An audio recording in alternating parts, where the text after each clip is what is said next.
హామీలు ఇచ్చారు. దాంట్లో కొన్ని హామీలు మీకు గుర్తు చేస్తున్నా. విశాఖ రైల్వే జోన్ పూర్తి చేస్తా అన్నాడు, చేయలేదు. విశాఖ మెట్రో ప్రాజెక్ట్ పూర్తి చేస్తా అన్నాడు, చేయలేదు. మూతబడిన షుగర్ ఫ్యాక్టరీలన్నీ తెరిపిస్తా అన్నాడు, తెరవలేదు. ఈ 8 లక్షల ఆయకట్టుకి అదనంగా సాగునీరు అందిస్తా అన్నాడు, ఒక్క తట్ట మట్టి ఎత్తలేదు. విశాఖపట్నానికి పరిశ్రమలు తీసుకొస్తాను, ఐటీ కంపెనీలు తీసుకొస్తానన్నాడు. ఇప్పుడున్న కోడిగొడ్డు మంత్రిని చూసి ఉన్న పరిశ్రమలే బాయ్ బాయ్ ఆంధ్రప్రదేశ్ అని చెప్పే పరిస్థితికి వచ్చారు. ఇంకా అంతేకాదు, పరిపాలక రాజధాని తీసుకొస్తానని విశాఖపట్నంలో పెద్ద ఎత్తున ఈరోజు భూ కబ్జాలు చేస్తున్నారు. దస్పల్లా భూములు, హైగ్రీవా భూములు, ఎక్స్ సర్వీస్మెన్ భూములు, స్వాతంత్ర సమర యోధుల భూములు, చెరువులు, లూలు భూములు, టీడీఆర్ బాండ్లు, పెద్ద ఎత్తున కుంభకోణం జరుగుతుంది. ఋషికొండకి గుండు కొట్టి 500 కోట్ల రూపాయలు ఖర్చు పెట్టి ఒక ప్యాలెస్ కట్టారు. ఈ సభాముఖంగా విశాఖపట్నం ప్రజలకు హామీ ఇస్తున్నా, ఆ ప్యాలెస్ ని ప్రజలకి అంకితం చేసే బాధ్యత మేము తీసుకుంటాం. ఒక్క వ్యక్తి ఉండేదానికి 500 కోట్ల రూపాయల, ఎంత అన్యాయమో చూడండి. అది ప్రజలకు అంకితం చేసే బాధ్యత మేము తీసుకుంటాం.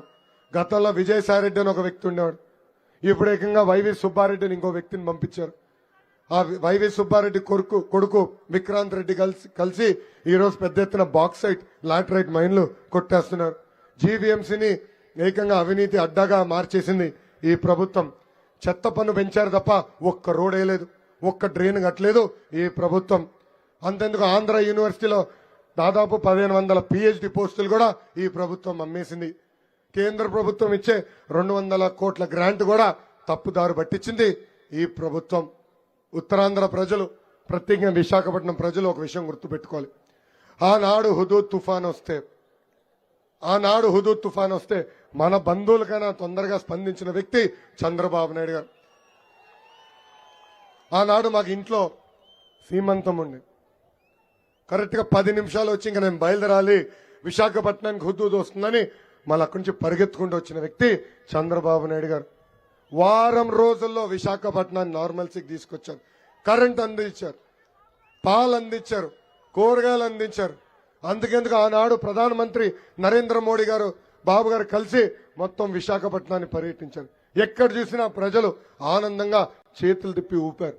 అప్పుడే మోడీ గారు ఆశ్చర్యంగా బాబు గారిని అడిగారు, ఇంత విధ్వంసం జరిగినా ప్రజలు నవ్వుతున్నారు ఏంటి అంటే, మనం చేసిన మంచి పనుల వల్ల సార్ ప్రజలు మన ఆశీర్వదిస్తున్నారు, దీవిస్తున్నారని చెప్పారు. అదేవిధంగా 2019 ఎన్నికల్లో రాష్ట్రం మొత్తం ఉన్న విశాఖపట్నం ప్రజలు మమ్మల్ని ఆశీర్వదించారు, దీవించారు. అది మా గుండెల్లో పెట్టుకుంటాము. టైం డేట్ రాసుకోండి. హైదరాబాద్ కి ధీటుగా విశాఖపట్నాన్ని అభివృద్ధి చేసే బాధ్యత వ్యక్తిగతంగా నేను తీసుకుంటాను. ఇక్కడ పట్టణంలో నేను పాదయాత్ర చేశా, ప్రజలు పడుతున్న కష్టాలు నేను చూసా. ప్రత్యేకంగా ఫ్రైట్ కారిడార్ ఏర్పాటు చేస్తాం. ఆ ట్రక్లంతా సిటీ లోపల రాకుండా చేస్తాం. అంతేకాదు, మేజర్ జంక్షన్ దగ్గర ఫ్లైఓవర్ అనేస్తాం, అండర్ బ్రిడ్జ్ ఏర్పాటు చేస్తాం. ట్రాఫిక్ సమస్య కూడా పరిష్కరించే బాధ్యత మేము తీసుకుంటాం. విశాఖపట్నాన్ని ఒక ఆర్థిక రాజధానిగా, ఒక ఐటీ హబ్ గా, మెడికల్ డివైసెస్ మ్యానుఫ్యాక్చరింగ్ హబ్ గా తీర్చిదిద్దే బాధ్యత వ్యక్తిగతంగా నేను తీసుకుంటాం. ఇది నేను ఎందుకు చెప్పగలుగుతున్నానంటే, ఆనాడు ఐటీ శాఖ మంత్రిగా ఉన్నప్పుడు ఇక్కడున్న భూములకి నేను ఐటీ పరిశ్రమ తీసుకొచ్చా. ఆనాడు అదానీ సంస్థతో ఒప్పందం కుదుర్చుకుని 1,00,000 ఉద్యోగాలు కల్పించే పరిశ్రమను ఆనాడు తీసుకొస్తే వీళ్ళ డబ్బులు కోసం ఆ పరిశ్రమ ముందరికి వెళ్ళట్లేదు. అందుకే నేను చెప్తున్నా, పరిశ్రమలు తీసుకొస్తాం, ఉత్తరాంధ్ర రూపురేఖలు మార్చే విధంగా మేము పనిచేస్తామని ఈ సభాముఖంగా హామీ ఇస్తున్నాం. భీమిలికి నాకు ఒక ప్రత్యేక అనుబంధం ఉంది. అదేనంటే 2019 ఎన్నికల్లో చంద్రబాబు నాయుడు గారు నన్ను భీమిలి నుంచి పోటీ చేయమన్నారు.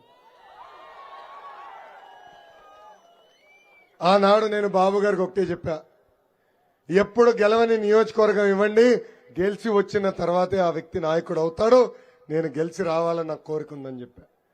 అందుకే ఆనాడు తెలుగుదేశం పార్టీ ఆవిర్భావం నుంచి కేవలం ఒకే ఒకసారి గెలిచిన మంగళగిరి నియోజకవర్గంకి వెళ్ళాను, స్వల్ప మెజారిటీతో ఓడిపోయా. భరత్ కూడా ఇప్పుడు నవ్వుతా అంటాడు, మీరు భీమిలి నుంచి పోటీ చేస్తుంటే మీరు గెలిచేవారు, నేను ఎంపీ అయి ఉండేవాడిని ఆయన నవ్వుతా అంటారు.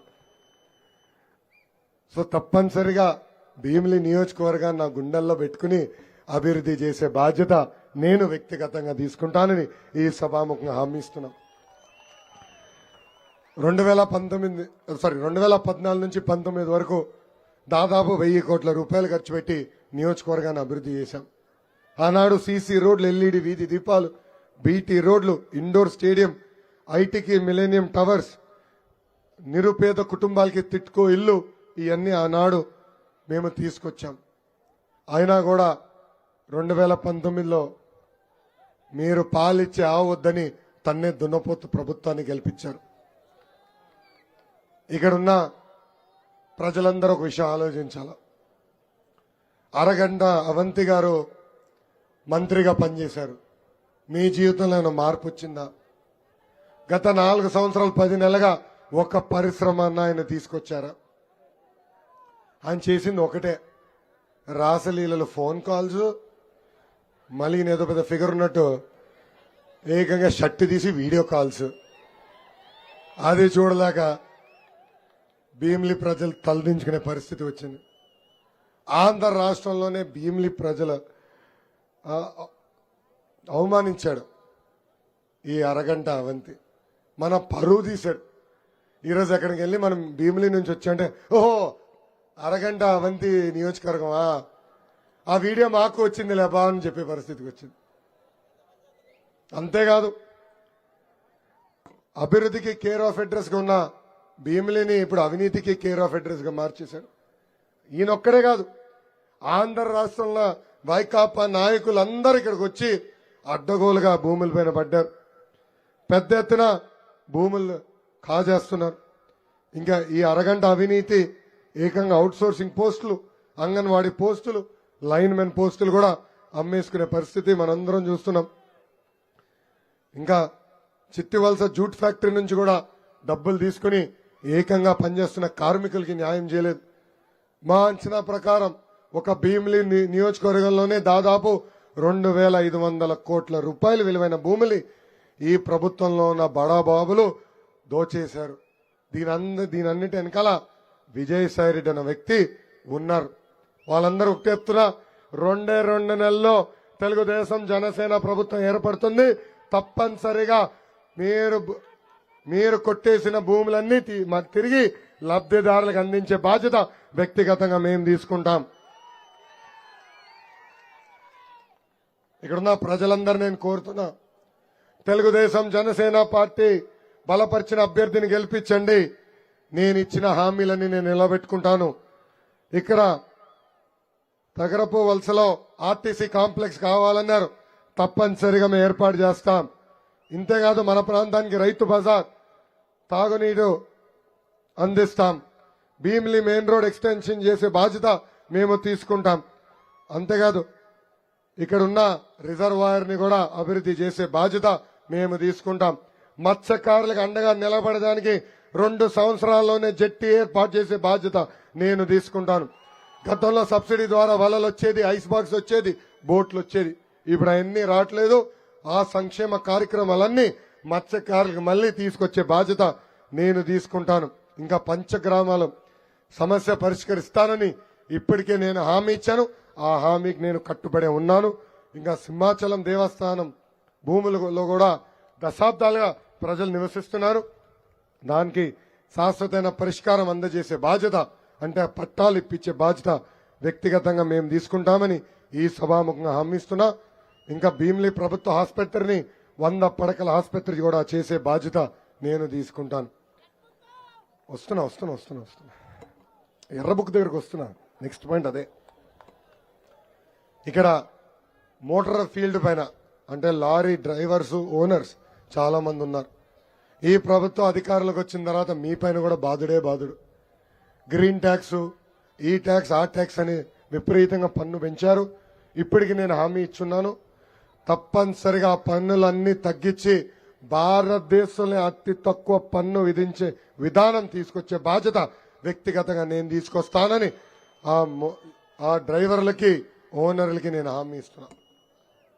తెలుగుదేశం పార్టీ బలం తెలుగుదేశం పార్టీ కార్యకర్తలు. నాయకులు పార్టీ మారి వెళ్ళినా తెలుగుదేశం పార్టీకి అండగా నిలబడేది తెలుగుదేశం పార్టీ కార్యకర్తలు. ఆనాడు అన్న ఎన్టీఆర్ ఏ ముహూర్తంలో పార్టీ స్థాపించారో నాకు తెలియదు, కానీ అసలు ఆ జెండా చూస్తేనే మనకు నూతన ఉత్సాహం. వైకాపా కార్యకర్తల నాయకులకి boom boom president medal Andhra gold కావాలి, కానీ మనకి చంద్రబాబు నాయుడు గారు ఒక్క పిలుపు, రా కదలి రా అంటే పరిగెత్తుకుంటూ వెళ్తాం. వస్తున్నారా?